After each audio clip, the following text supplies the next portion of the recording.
दर्शकों नमस्कार।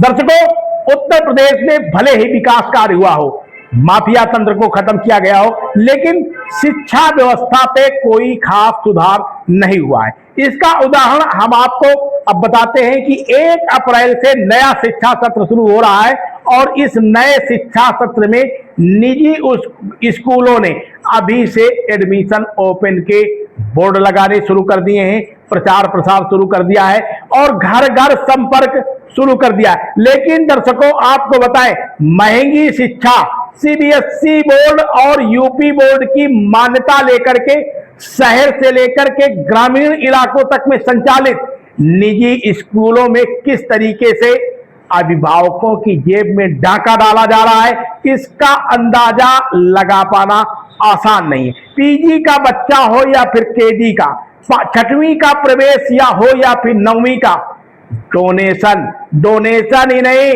Building fund भी वसूला जा रहा है। तमाम तरीके के कन्वेंस वसूले जा रहे हैं। एक्टिविटीज, बच्चों को एक्टिविटीज कराए जाने के नाम का पैसा लिया जा रहा है।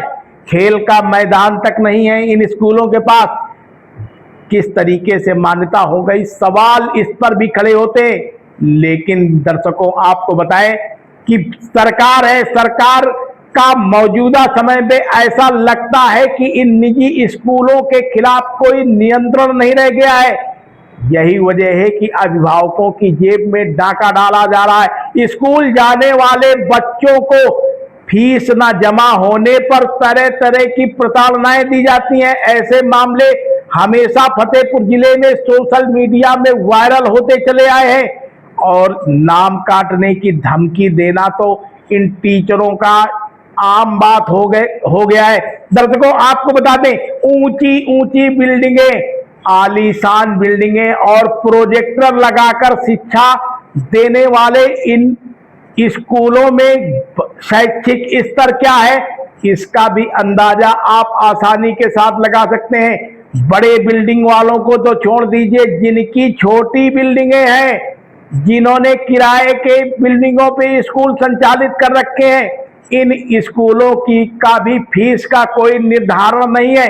दर्शकों, आप ये भी समझ लीजिए कि चाहे सीबीएसई बोर्ड हो या फिर आईएससी बोर्ड या फिर यूपी बोर्ड, फीस लेने का मानक हर बोर्ड में ने निर्धारित किया है कि आप एडमिशन के समय कितनी फीस लेंगे, बच्चों से कितनी फीस माहवारी में वसूल करेंगे। लेकिन यह भी निर्धारित किया गया है कि वो कॉपी किताब लेने के लिए स्वतंत्र हैं। आप किसी तरीके से उनको अपने यहां से बुक्स देने के लिए बाध्यता प्रदान नहीं कर सकते हैं।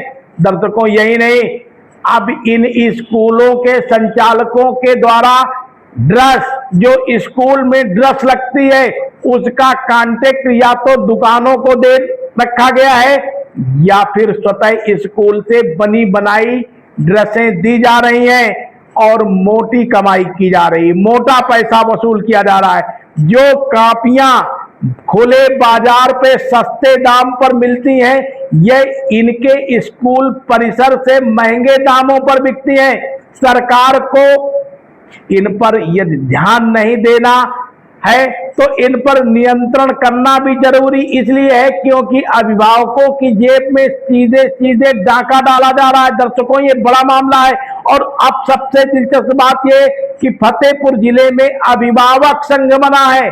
अभिभावक संघ ने अब तक इस मामले को लेकर के किसी भी स्कूल के खिलाफ ना तो जिम्मेदार अधिकारियों को जानकारी दी है, ना स्वतः संज्ञान में लिया है। यही वजह है कि फतेहपुर जिले में शिक्षा का जो स्तर है वो मध्यम वर्गीय परिवार से भी अब कोसों दूर चला जा रहा है। शैक्षिक वातावरण पूरे तरीके से माफिया तंत्र के लोगों के बीच में हावी होता जा रहा है। प्राइमरी स्कूलों में वही बच्चे पहुंच रहे हैं जिन बच्चों के पास पैसा नहीं है। शहर के तो तमाम ऐसे स्कूल हैं, प्राइमरी स्कूल हैं, जहां पर एडमिशन को लेकर के टीचर परेशान रहते हैं कि किसी तरीके से उनके बच्चों का के एडमिशन का मानक पूरा हो जाए। यही वजह है कि बड़ा खेल चल रहा है। दर्शकों, अब इस पूरे मामले पर हम लगातार आपको अपडेट देते रहेंगे। बने रहिए सभा समाचार में। बहुत बहुत धन्यवाद। आप देख रहे हैं शपथ समाचार।